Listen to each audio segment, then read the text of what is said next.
Hello and welcome to Property Box News. I'm Simon Evison.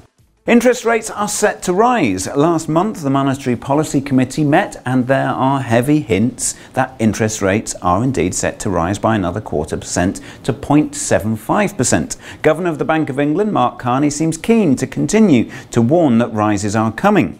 Last November saw the first rise in 10 years to 0.5%. The MPC said at the latest March meeting that with inflation above the bank's 2% target, ongoing tightening was likely. Experts, including Alan Clark of Scotiabank and Samuel Toombs of Pantheon Macroeconomics, are reported as saying that they are confident there will be a rise in May and most likely further rises in the autumn or winter. The National Institute of Economic and Social Research has called for a 0.25 percentage point rise going forward every 6 months, which would bring the bank rate to 2% by 2020-2021.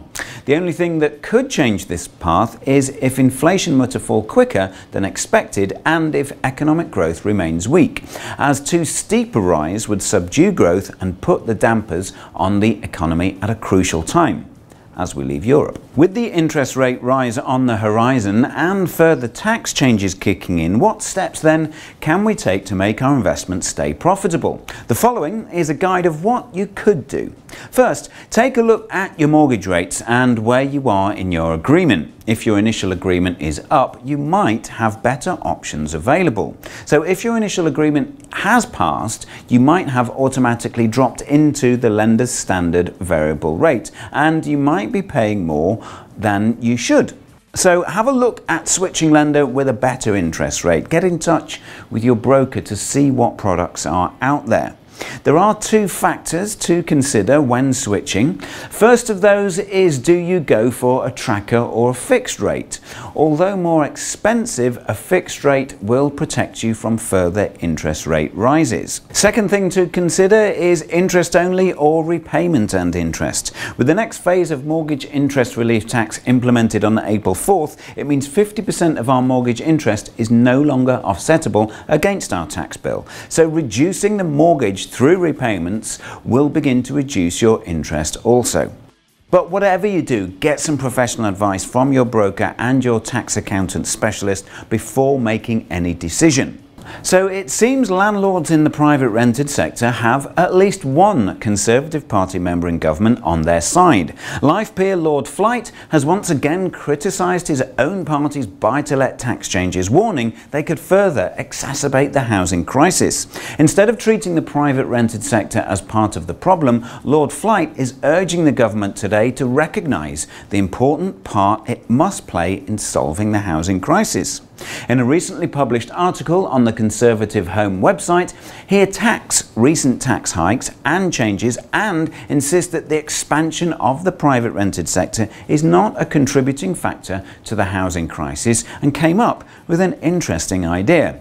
He suggests that those landlords offering long-term tenancies should be given a significant tax break, reasoning that it is somewhat illogical for the tax system to make it more attractive for landlords to switch properties to short-term holiday lets than to continue providing homes for long-term rental.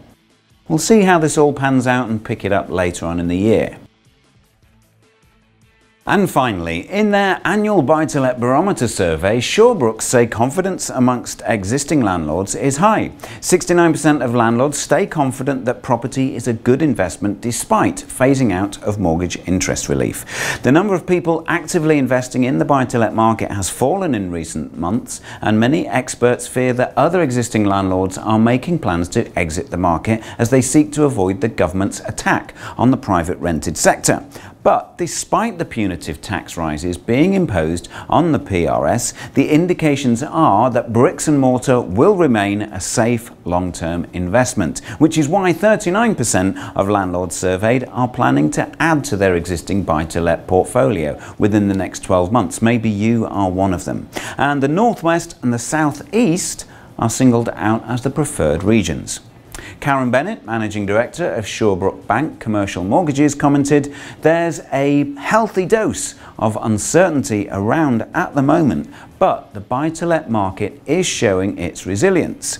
Property continues to offer an excellent underlying investment vehicle for professional landlords with the right investment strategy." That's all from me this week. See you next time. Goodbye. He suggests that the landlords 69% of landlords stay confident. The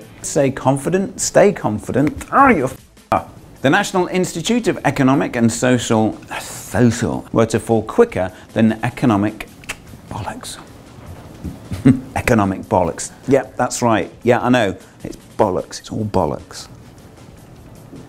Shit.